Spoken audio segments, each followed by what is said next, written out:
My appeal to all Nigerians, particularly young Nigerians: Happy New Year! May all our national calamities disappear this year. I am constrained to write this letter to all Nigerians, especially young Nigerians, friends of Nigeria globally, as well as our development partners, because of the gravity, responsibility, and implications of collective decision Nigerians, both young and old, will be making within the next 2 months. The last 7.5 years have no doubt been eventful and stressful years for many Nigerians. We have moved from fry pan to fire and from mountain top to the valley. Our leaders have done their best, but their best had turned out to be not the best for Nigeria and Nigerians at home and abroad. For most Nigerians, it was hell on earth. Those of us who are alive should thank God for his mercies, brace ourselves for the remaining few months of this administration, and pray and work very hard for an immediate better future of liberation, restoration, and great hope and expectation. We have had campaigners going up and down the country, feeding us with what they mean and what they do not mean, what they understand and what they do not fully understand, what is possible and what is not possible, what is realistic and what is unrealistic, what is true and what is untrue. I believe that we need not be confused nor be gullible. Let us be conscious not to be fooled again. I have interacted with the major contestants, and I find it interesting that, in one form or the other, each of them claims to want to do what I did during my presidency and to take Nigeria back to where it was at the height of my presidency and immediately after. I was pained that most of them do not realize that the Nigeria of today had been dragged down well below Nigeria of the beginning of my presidency in June 1999. Although at that time, Nigeria was in very bad shape and was tottering on the verge of collapse and breakup. Even then, Nigeria was not faced with the level of pervasive and mind-numbing insecurity, rudderless leadership, buoyed by mismanagement of diversity and pervasive corruption, bad economic policy resulting in extremes of poverty and massive unemployment and galloping inflation. For those reasons, I kept pointing out to them that the instruments used in 1999 to 2007 and methodology used will grossly be inadequate for perilous situation we now find ourselves. Without prejudice, but with greatest respect to each individual, with utmost regard for the best for Nigeria and all Nigerians. From my personal experience, all the major contestants claim to be more mentees. I will not deny such position, since I have worked with all of them directly and indirectly in government. I have come to realize a number of factors in character, attributes, attitude that are necessary in the job of directing the affairs of Nigeria successfully and at a time like this. These characteristics or attributes are many, but let us be mindful of some key ones together.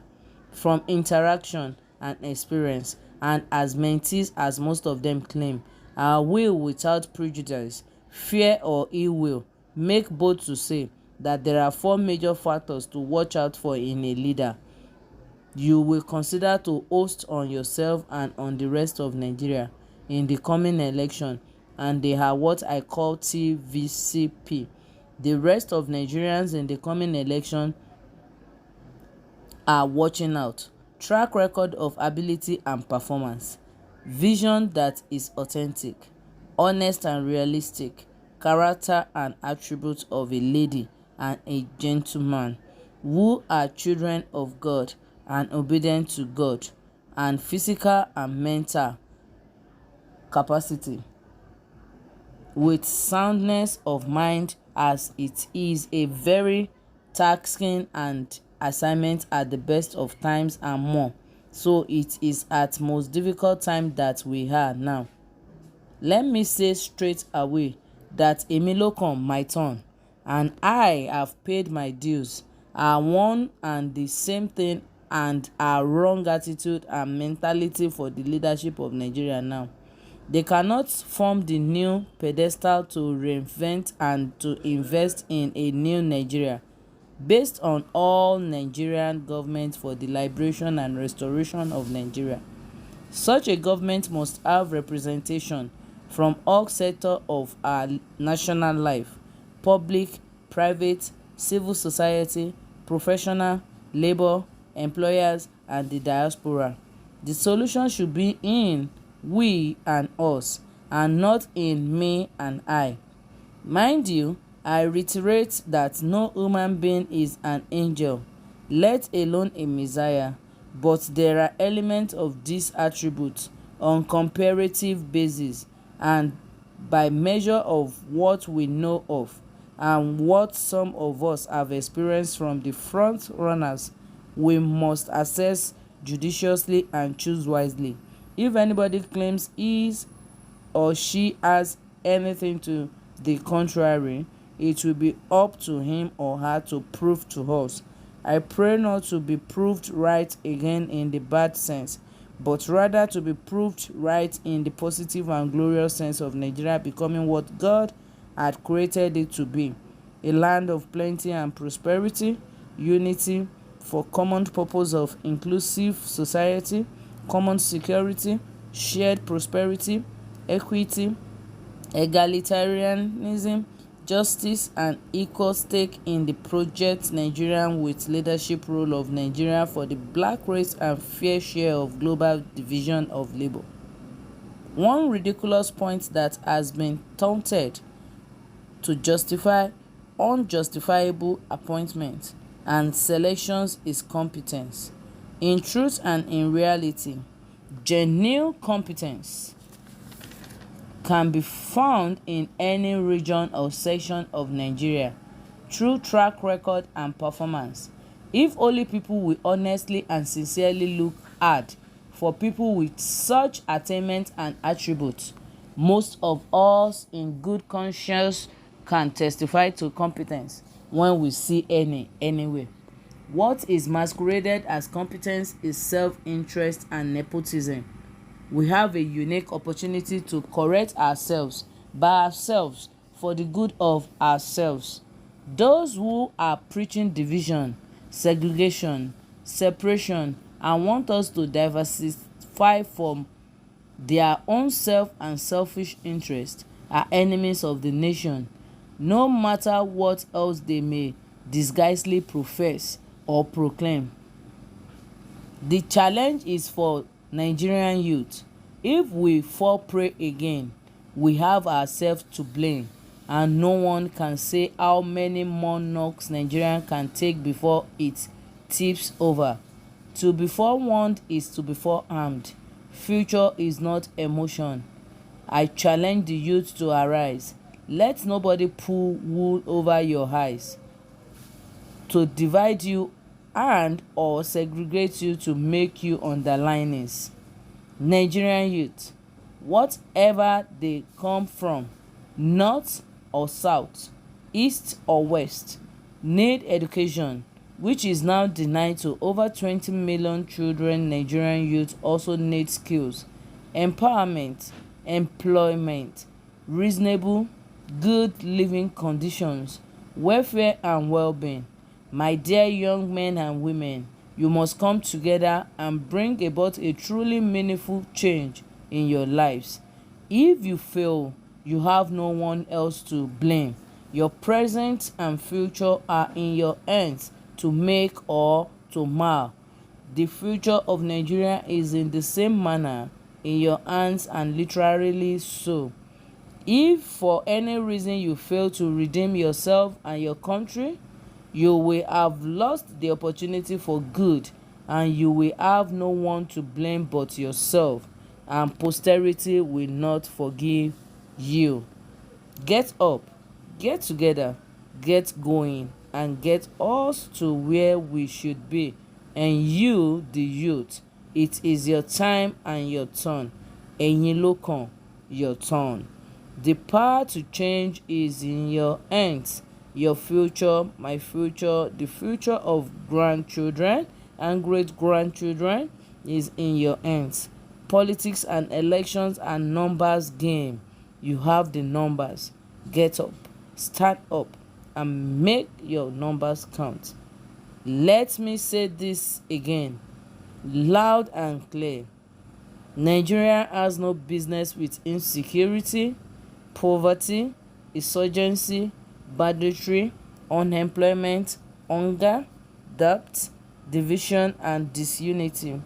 We are in this situation because advertently or inadvertently our leaders have made the choices.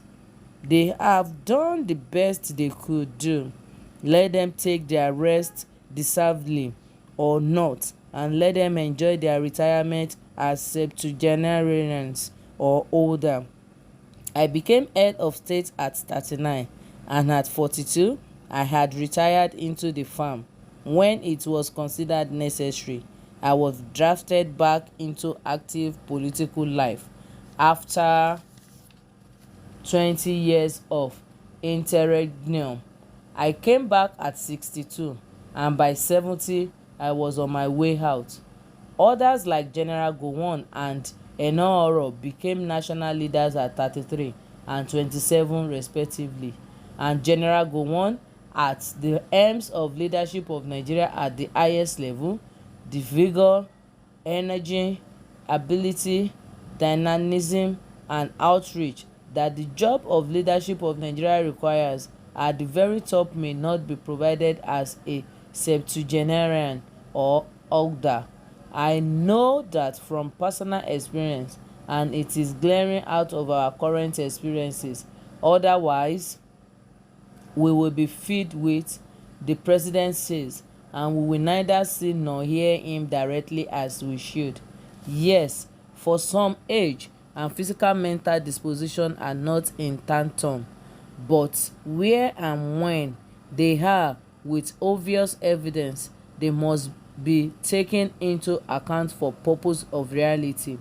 And yet it is a job in her present situation where the team leader or captain of the team should be up and doing, outgoing inside and outside, and speaking to the nation on almost daily basis, visibly and as much as possible interactively, meeting his colleagues all over the world on behalf of Nigeria. Youth of Nigeria, your time has come, and it is now, and please grasp it. It's not now, it will be never.